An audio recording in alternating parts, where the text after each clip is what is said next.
This is Disneyland News Today. I'm Tom Corliss, and here now are the top Disneyland Resort stories for September 22nd, 2022.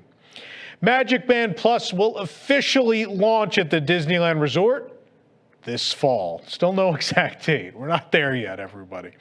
But at launch, this wearable will boast a host of convenient capabilities, according to Disney, with more to come in the future.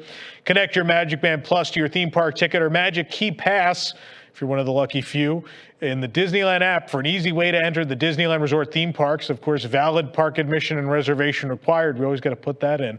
Or to use it to check in at Lightning Lane entrances, which, of course, separate valid Lightning Lane entry required. After capturing precious memories with a Disney PhotoPass photographer, a tap of your band links the photos to your Disney account. And MagicBand Plus will come to life during World of Color in Disney California Adventure Park and Fantasmic and select other nighttime shows at Disneyland Park. You'll also be able to explore Star Wars Galaxy's Edge in Disneyland like never before with the Star Wars Batuu Bounty Hunters interactive quest. Vibrations and lights from your MagicBand Plus will help guide you to the virtual bounties across Black Spire Outpost. And when you find your bounty, you can use augmented reality thermal viewer in the Play Disney Parks app to reveal who's hiding in the shadows. And once your mission is successfully completed, the local guildmaster, Raghu Bua, will reward you with galactic credits.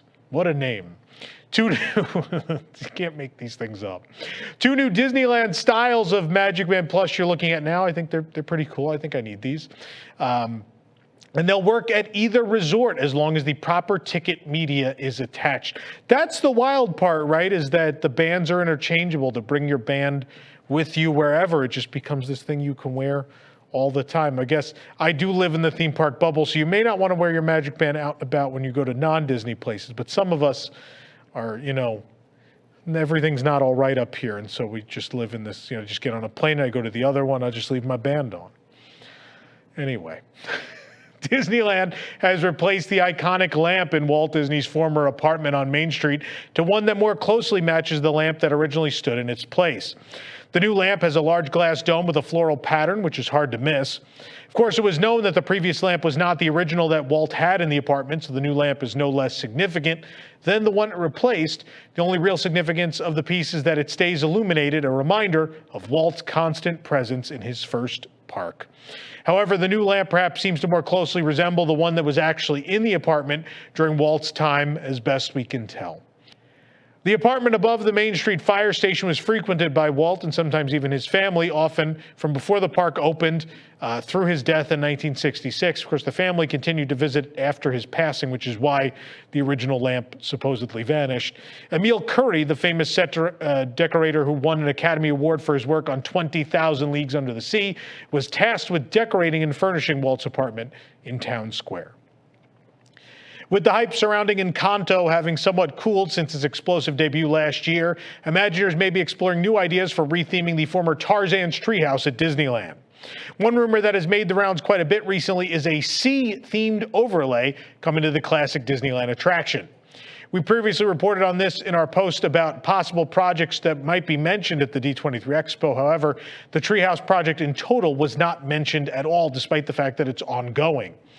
Rather than an overlay themed to the Casita and the Madrigals from Encanto, this new overlay would take inspiration from the Society of Explorers and Adventurers, a group represented at 4 of the 6 Disney resorts worldwide.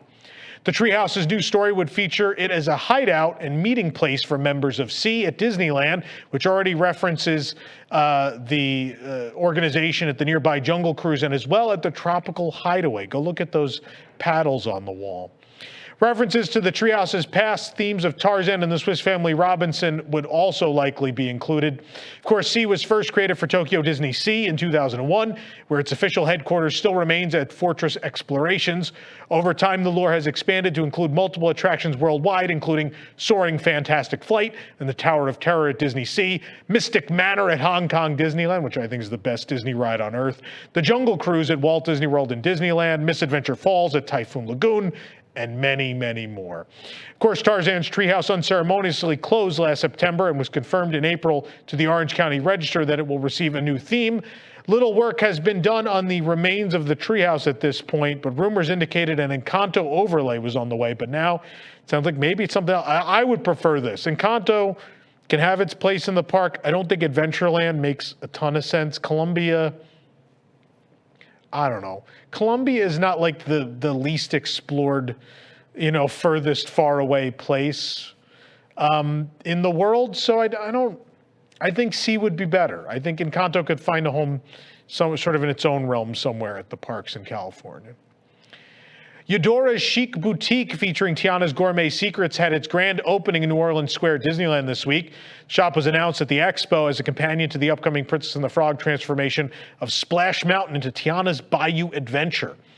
Next door to Club 33 and occupying the former Le Baton Rouge store, the all-new shop is a collaboration between Tiana and her talented dressmaking mother, Eudora. The shop features clothing, accessories, cooking supplies, and more.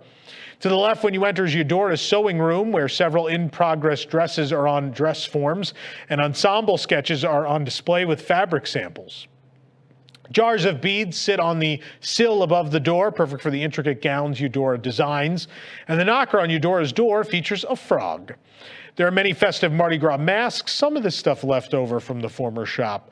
The designs showcase elaborate festive outfits, including gowns with sparkling accessories, and another shows a suit seemingly styled for a certain prince. Another area has copper cookware hanging from the ceiling as if it's in Tiana's kitchen, and signs and art featuring New Orleans iconography adorn the walls alongside portraits of Tiana. The portraits are all drawn by Eudora throughout Tiana's life.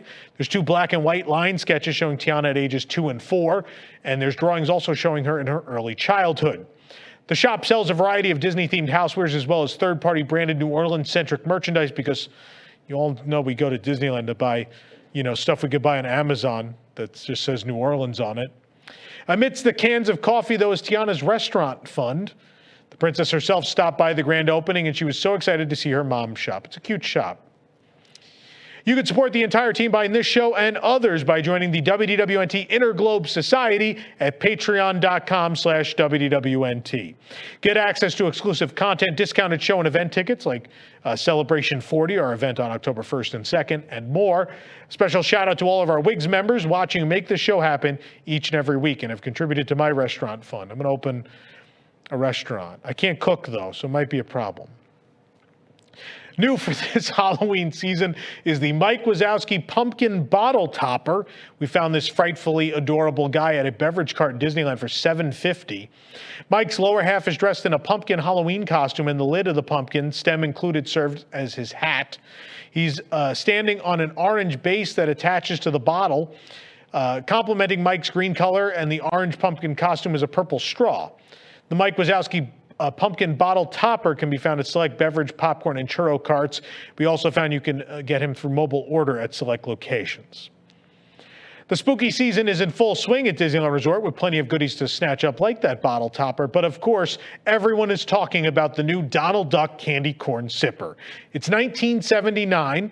The sipper can be found at various counter service locations throughout Disneyland and California Adventure.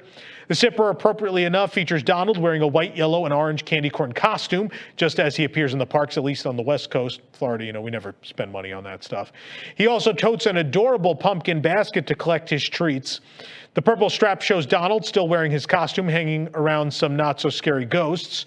The sipper comes on a clear plastic base, making it easy to stand him up and display. The top opens to reveal the straw, and Donald's certainly sticking his neck out in the name of Halloween candy. It's so cute. I had to get one. It's adorable. This is one of the best pieces they've had. I was going to say in a while, but the Electrical Parade sipper and popcorn bucket were top-notch as well. It's been a good run of stuff at Disneyland. All right, there's no need to get angry, everyone, because the wait is over, and the Incredible Hulk has finally arrived in Avengers Campus at California Adventure. As was revealed at the D23 Expo, the superhero, also known as Bruce Banner, appears in his quantum suit form from Avengers Endgame. The suit also covers the Hulk's mouth, so he doesn't reveal his face while communicating. A large crowd, of course, was waiting to meet Hulk. It was advertised that this would be the day. It isn't really a structured meet and greet, as many rushed up to get a selfie with him. He is behind a barrier. When he first steps out, there's a bit of banter between Hulk and Iron Man, who was ending his set just a couple steps away. 20 feet away. It seems that the character can say a few pre-recorded phrases, so it interacts in some sort of way. The larger-than-life character, of course, is a product of Walt Disney Imagineering's Project EXO, which has developed mechanical exoskeletons to bring these giant characters to life without causing physical strain on the performers, but also without losing, the fun of the character. If you're looking to get up close and personal with the lean green machine, be sure to head on over soon. Disneyland said this will be happening only for a limited time in California Adventure. Breakfast recently returned to the Belle Terrace in New Orleans Square Disneyland with an updated menu, and we stopped by to try all of it. Of course, there is a video review right here on the channel with everyone's favorite, Charlie, so make sure you check that out. But there's also a review you can read on our site. And speaking of reviews you could read at DisneylandNewsToday.com, Fantasmic, of course, is back at Disneyland, and if you want to enhance the experience, Belle Terrace also has 2 different special dining packages. We opted for the less advertised, cheaper option, the standard package, which cannot be booked in advance. It's simply something you add on when you check in for your regularly acquired Belle Terrace dining reservation, although they do also sometimes take walk-ups as well. So if you want to read about our full experience there, that review is up on the site as well. I personally went and did that one, so please check it out. Give me some support, please. Meanwhile, over at Lamplight Lounge at California Adventure, they have special pumpkin spice donuts for Halloween time 2022, so we visited to review that. I reviewed that as well. The pumpkin spice donuts are $10. They're warm, fluffy donuts tossed in pumpkin spice sugar, served with orange cream cheese dip and hot buttered rum sauce. The review on our site. Disney Visa card members can receive special discounts on stays at Disneyland Resort hotels on select dates from October 20th through December 22nd, 2022. Card members can save up to 15% on premium and standard rooms at the Grand Californian Hotel and Spa and the Disneyland Hotel, and up to 10% on rooms at what is currently the Paradise Pier Hotel. Currently, the discount is available only on most Sunday through Thursday nights. Bookings are now open and must be made by December 15th to receive the discount, and stays must be completed by December 23rd. Similar deal was offered to card members for August and September of this year as well. For the absolute latest Disneyland news, head on over to DisneylandNewsToday.com and follow us on your favorite social media platforms. We're even on TikTok. If you're enjoying the show, be sure to like this video, subscribe to WDW News Today on YouTube for more great content, and click the bell for notifications. Also hit select all notifications so you never miss an episode of this show or any of our others. For DLNT, this is Tom Corliss saying enjoy the rest of your today and have a great, big, beautiful tomorrow. This is Disney Entertainment News Today. I'm Rob Whiteside, and here now are the top Disney entertainment stories. For the latest in Disney entertainment news, watch Disney Entertainment News Today, hosted by Rob Whiteside. From movies and series news to stage shows, books, video games, and more. New episodes drop every Tuesday on WDWNT.TV.